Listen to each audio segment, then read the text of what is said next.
La Última Cena es una conocida historia bíblica que describe la última cena de Jesucristo y sus 12 apóstoles.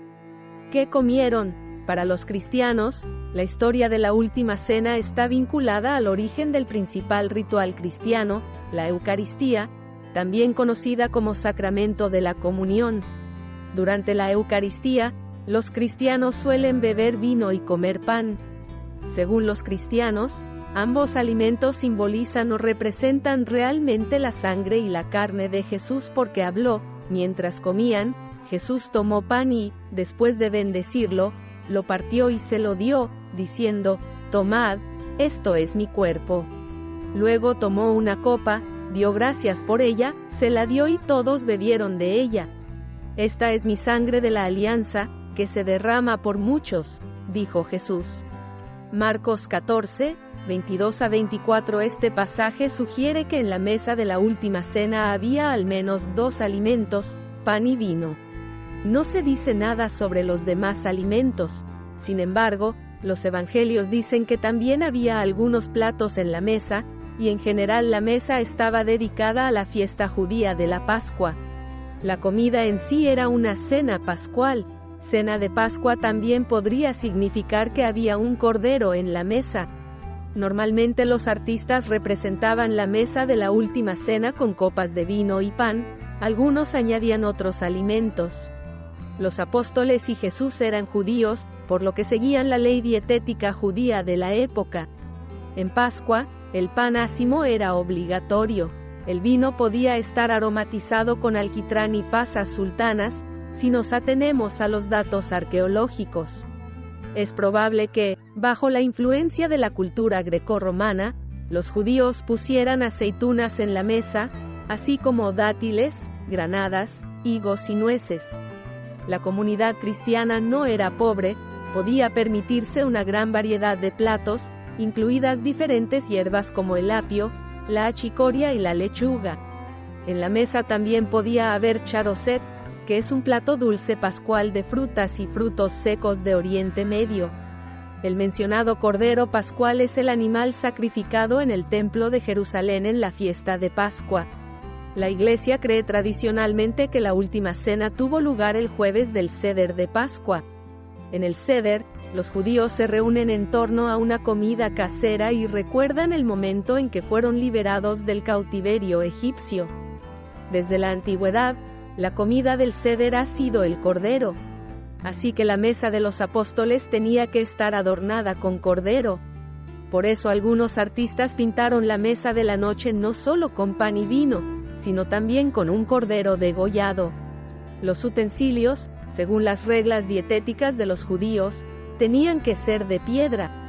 Y la mesa no era como la representaba Leonardo da Vinci. Según las tradiciones judías, la mesa debía estar más o menos al nivel del suelo, en cuyo caso Jesús y los apóstoles se tumbarían sobre el lado izquierdo y comerían con la mano derecha.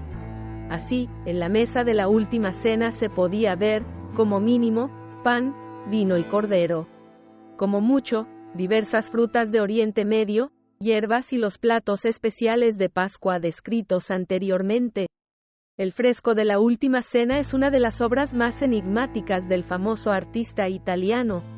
Tras la publicación del libro y la película El Código da Vinci, mucha gente empezó a buscar símbolos ocultos en esta y otras obras de da Vinci. La mayoría de las especulaciones resultaron ser ficción, que se desmintió rápidamente. Sin embargo, este cuadro sigue encerrando muchos misterios que los historiadores del arte intentan desentrañar. La Última Cena fue un encargo del duque milanés Ludovico Sforza. Crear un fresco sobre el tema de la trama bíblica le apetecía mucho a su esposa, Beatrice d'Este. Su matrimonio, por cierto, fue concertado por Leonardo da Vinci. La muchacha, además de bella, era muy inteligente, versada en arte y mecenas de artistas. La obra se inició en vida de Beatrice, pero ella no pudo verla terminada. En 1497 la joven murió al dar a luz. Solo tenía 22 años. El entristecido duque, muy apegado a su esposa, lo que, por cierto, no le impidió engañarla, empezó a meter prisa al pintor, y en 1498 Daltaux Vinci terminó de pintar en la iglesia de Santa María delle Grazie. En la pared del refectorio de esta iglesia, Leonardo da Vinci representó la última cena de Pascua de Jesús con los discípulos apóstoles. Según el Evangelio, fue en esa velada cuando el maestro anunció que uno de ellos le traicionaría. Da Vinci plasmó las emociones de cada apóstol tras la profética frase de Cristo. El artista trabajó en la creación del fresco durante unos 3 años. Por cierto, llamar fresco a esta obra no es del todo correcto. Da Vinci no pintó sobre yeso húmedo, sino seco. Quería poder editar la obra durante el proceso. Sin embargo, este método resultó ser muy destructivo. Las capas del fresco empezaron a desprenderse apenas 20 años después de que se terminara la obra. Esta es quizá la leyenda más común sobre la creación de la Última Cena. Da Vinci trabajó realmente en el cuadro durante mucho tiempo, buscando cuidadosamente modelos.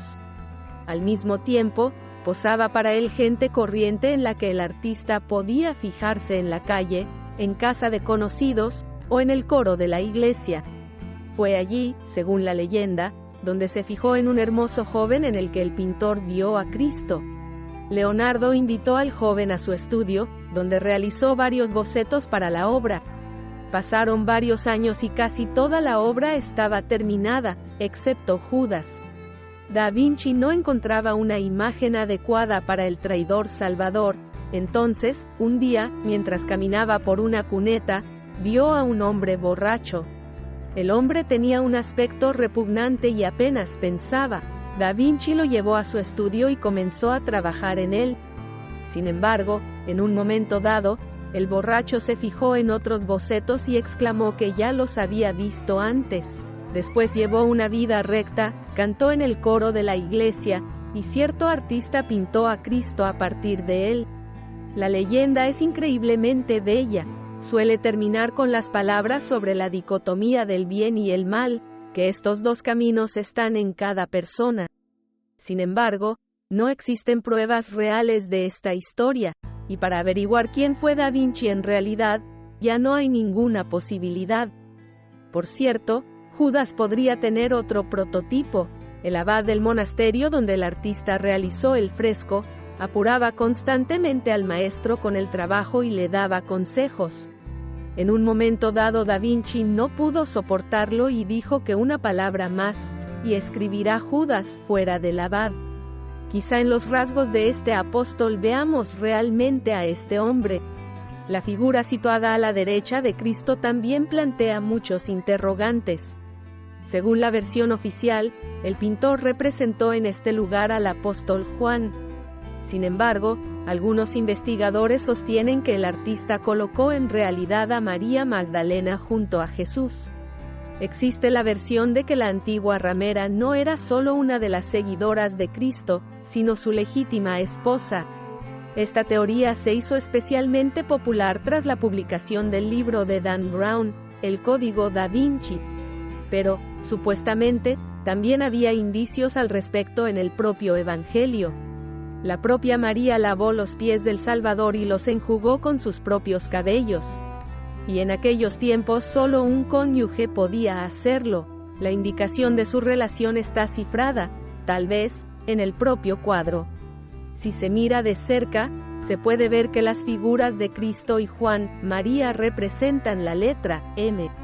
Es la letra con la que comienza la palabra matrimonio, en italiano, matrimonio.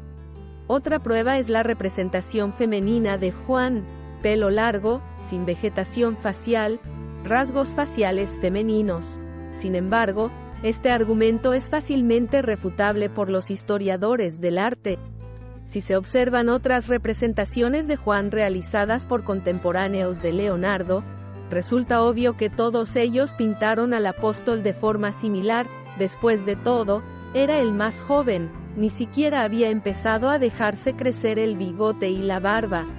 Y esta representación andrógina de Juan es, podría decirse, una tradición renacentista. El propio Da Vinci también presenta imágenes homosexuales en su obra, Sigmund Freud escribió sobre ello con más detalle en su libro, Leonardo da Vinci. La tendencia a representar imágenes más femeninas incluso en hombres no refleja la orientación real del propio pintor, subrayan los investigadores. Sobre la vida personal del artista se sabe muy poco, cada vez más rumores y especulaciones. Ha ganado gran popularidad otra leyenda, según la cual Da Vinci se representó a sí mismo a imagen de uno o incluso dos apóstoles. La versión más popular es que los rasgos de Da Vinci se pueden ver en el apóstol Tadeo. Otra versión fue propuesta en 2012 por el historiador del arte Ruskin. Llamó la atención sobre un poema escrito en 1490 por Gasparo Visconti. El poeta era amigo de Da Vinci, y él en su obra solo escribe sobre el artista, que en todas sus obras Dostoevsky autorretrato. Según King, el maestro italiano se plasmó a sí mismo en las imágenes de Tomás y Jaime. Para su análisis utilizó un retrato de 1515 de un hombre, presumiblemente Da Vinci, pintado con tiza roja. Los tres hombres tienen nariz griega, barba larga y larga melena suelta. El músico italiano Giovanni Pala afirma haber encontrado notas cifradas en un fresco. Utilizó el pan de la mesa y las manos de los santos para marcarlas. En 2007, incluso consiguió traducir la partitura en música, mientras tocaba la melodía de derecha a izquierda. Se sabe que Da Vinci era zurdo y a menudo escribía así. La melodía es bastante triste, lo que en general corresponde al estado de ánimo del momento en el fresco. El propio Leonardo da Vinci era músico, componía música, cantaba y tocaba. Así que la variante de que en esta obra cifró la partitura musical, no parece a los investigadores algo imposible. En el mismo 2007 el programador italiano P.C. Slavisa anunció que había encontrado piezas ocultas de La Última Cena.